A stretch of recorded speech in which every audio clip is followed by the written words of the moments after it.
अथाष्टचत्वारिंशोऽध्यायः। श्रीशुक उवाच अथ विज्ञाय भगवान् सर्वात्मा सर्वदर्शनः सैरन्ध्र्याः कामतप्तायाः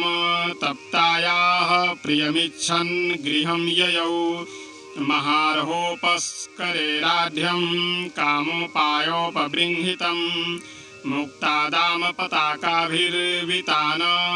शयनासनैः धूपैः सुरभिर्दीपैः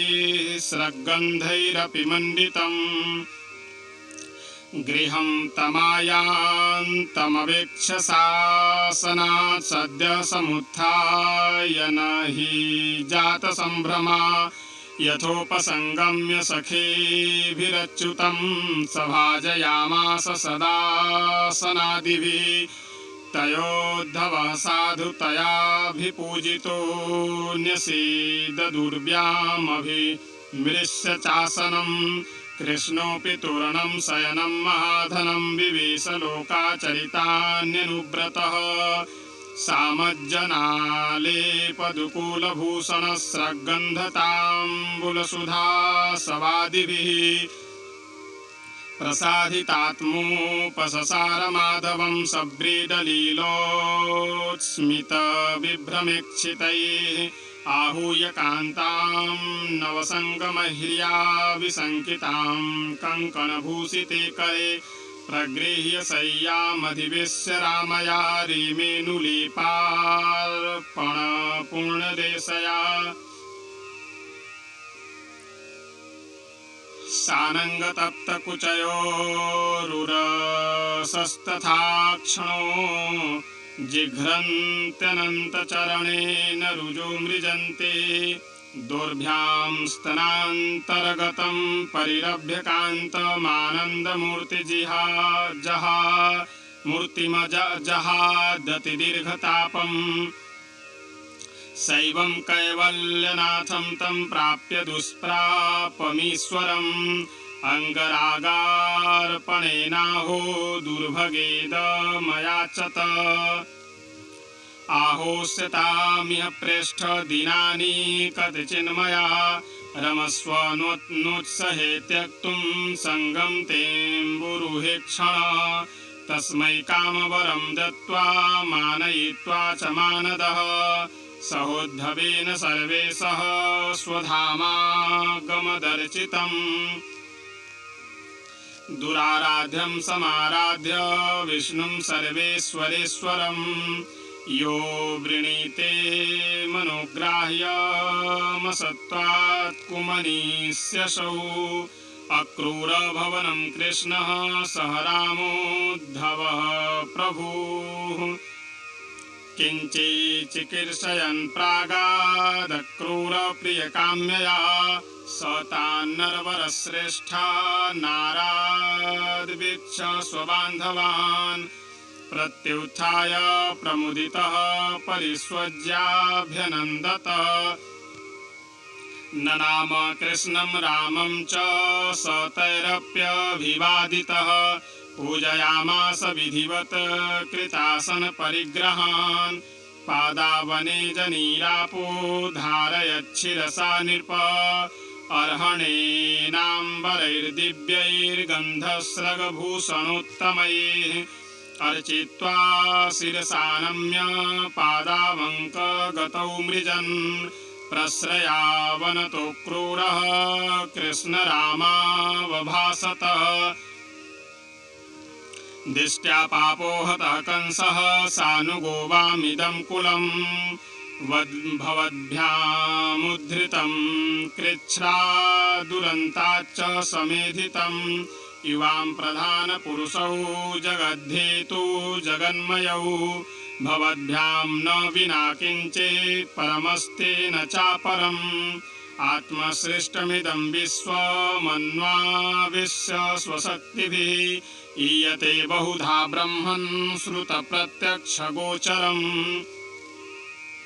यथा हि भूतेषु चराचरेषु मह्यादयो योनिषु भान्ति नाना एवं भवान् केवल आत्मयोनिस्वात्मात्मतन्त्रो बहुधा विभाते सृजस्यथोलुं पसिपासि विश्वं रजस्तमः सत्त्वगुणैः स्वशक्तिभिः न बध्यसे तद्गुणकर्मभिर्वा ज्ञानात्मनस्ते क्व च बन्धहेतुः देहाद्युपाधे निरूपितत्वाद्भवो न साक्षान्नभिदात्मनः स्यात् अतो न बन्धस्तव नैव मोक्षः स्यादां निकामस्त्वयि नो विवेकः त्वयोदितोऽयं जगतो हिताय यदा यदा वेदपथः पुराणः बाध्येत पाखण्डपथैरसद्भिस्तदा भवान् सत्त्वगुणं बिभर्ति सत्त्वं प्रबोध्य वसुदेवगृहेऽवतीर्णः स्वांसेन भारमपनेतुमिहासि भूमेः अक्षौहिणी शतवधे सुरेतरांसराज्ञाममुष्य च कुलस्य यशो वितन्वन् अद्येशनो वसतयः खलु भूरिभागा यः सर्वदेव पितृभूत निर्देवमूर्तिः यत्पादशौचसलिलं त्रिजगत्पुनाते सत्त्वं जगद्गुरुरधोक्षजयाः प्रविष्टः कः पण्डितस्त्वदसः परं शरणं समीयात् भक्तप्रियादृतगिरः सुहृदः कृतज्ञात् सर्वान् ददाति सुहृदो भजतोऽभिकामानात्मानमप्युपचयापचयौ च यस्य दिष्ट्या जनार्दन भवानिह न प्रतीतो योगेश्वरैरपि दुरापगतिः सुरेशैः छिन्द्यासु नः सुतकलत्रधनाप्तगेह देहादिमोहरशनां भवदीयमायाम् इत्यर्चितः सन्तुतश्च भक्तेन भगवान् हरिः अक्रूरं सस्मितं प्राह गिरिभिः सम्मोहयन्निव श्रीभगवानुवाच त्वं नो गुरुः पितृभ्यश्च श्लाघ्यो बन्धुश्च नित्यदा वयं तु रक्ष्याः पोष्याश्च अनुकम्प्याः प्रजा हि वः भवद्विधा महाभागा निषेव्या अर्हसत्तमा श्रेयस्कामैर्निभिर्नित्यं देवाः स्वार्था न साधवः न ह्यमयानि तीर्थानि न देवा मृच्छिलामयाः ते पुनन्त्युरुकालेन दर्शनादेव साधवः स भवान् सुहृदाम्बैनः श्रेयाच्छ्रेयचिकीर्षया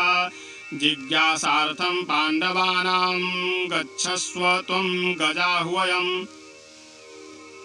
पितर्युपरते बालाः सहमात्रा सुदुःखिताः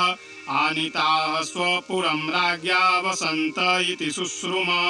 तेषु राजाम्बिकापुत्रो भ्रातृपुत्रे सुदीनधीः समो न वर्तते नूनं दुष्पुत्र वसगोन्धदृक्